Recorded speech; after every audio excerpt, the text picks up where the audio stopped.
No one knows how we came to this land.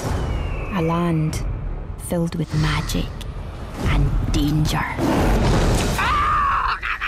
That's my father, King of Dumbroch. Then there's my brothers. We devils, more like. And there's my mother. She's in charge of every single day of my life. A lady rises early, doesn't stuff her gob, does not place her weapons on the table. Oh, Mum. She just doesn't listen. Pretend I'm Merida. Speak to me. I don't want to get married. I want to stay single and let my hair flow in the wind as I ride through the glen, firing arrows into the sunset. When I went in to see Brave, I went in completely clean and cold, so I didn't know anything about it. So I thought it was an animated documentary about the early childhood of Nicole Kidman, and it turns out that Shrek was her dad. And then I realised it was your voice, and you played King Fergus, who is rugged and furry and...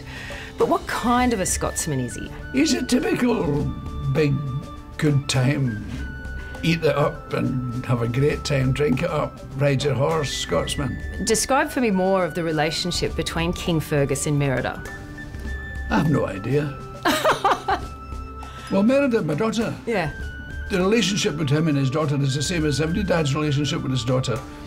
Pretending to know what he's talking about. He trying to give advice, but be soft at the same time.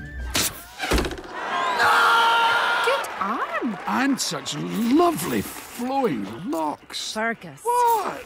It was terrific to see too, because Pixar really pioneered the software for hair.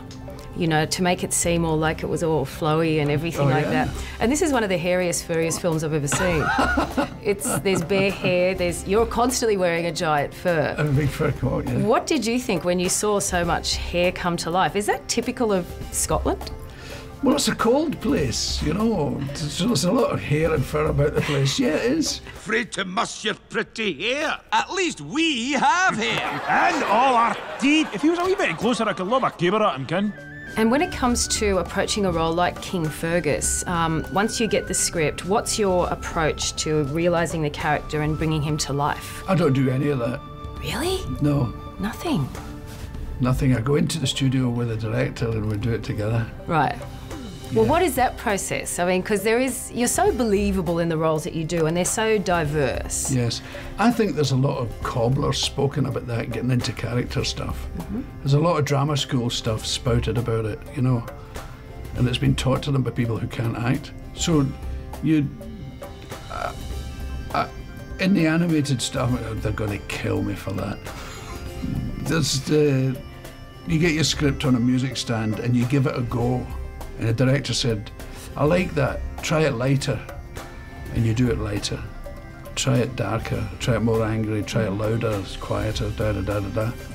And that's the great thing about animated film. They then take that to the animators and they dictate the way the story's going to go. So you don't get the whole story. Well, you get what they think is the whole story in the first place, but it always changes directions because of what you've done to it. Because you would think it was boring just being in the studio on your own, but it's actually just every bit as interesting as being in there with all those other guys and women. What became of this precious daughter I once knew? I want a spell that changes my fate. Done. What's the worst that could happen? Where is the Queen? This means war.